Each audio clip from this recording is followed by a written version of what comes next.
Hello, everybody. I just wanted to take a brief moment to show you how to find feedback that I give you on an assignment.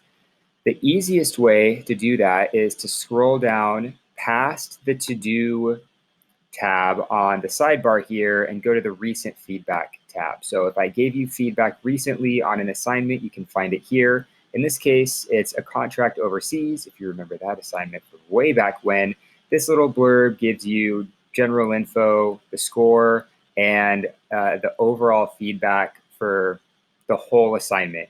But if you click on it, there's more detailed feedback in the assignment itself. So if you click on that, it gets you to the assignment details. And what you can do is click View Feedback here, and it'll load the assignment in this little tiny annoying window here.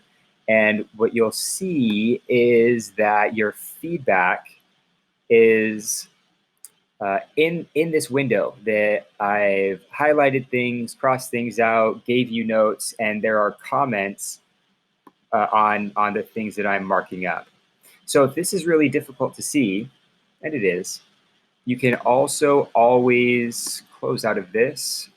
Nope, bring that back. And this icon right here, the down arrow, is to download. You can download this document to a PDF and you can take it full screen, much more convenient that way. But if you've turned in something like the resume, for example, or any essay that I give you feedback on, this is where you'll find the more specific feedback about what you need to do. Okay, very, very important. Let's go back to the homepage, because if it's not recent feedback, you might still want to find something. Maybe the assignment that you want feedback on has disappeared from the recent feedback section of the sidebar. You can also go to your gradebook on Canvas, clicking this tab on the left, and we can find that assignment. Now I happen to know which assignment I'm looking for, so I'm going to hit Control F to bring up the Find feature, and I'm going to type in contract overseas, and that's going to take me right to the assignment that I'm looking for.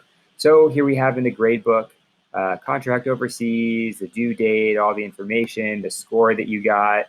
You can click on the comment from the gradebook so you don't have to open it up, and you can see the general comment. This is a comment. That's very handy. But we want to see that specific feedback in the document itself. Same thing, just click on the link and it takes you to the same place, submission details. You follow the same steps. Click View Feedback, and you can see a preview of the feedback. Very small, very annoying, but you can always download it using the down arrow in the top left-hand corner. Okay, right there. All right, so that is how to find feedback on assignments that you have turned in. So if you've turned something in and your score is not what you want it to be, or you have an opportunity to resubmit, that is where you'll find suggestions on how to do that. As always, let me know if you have any questions. Good luck.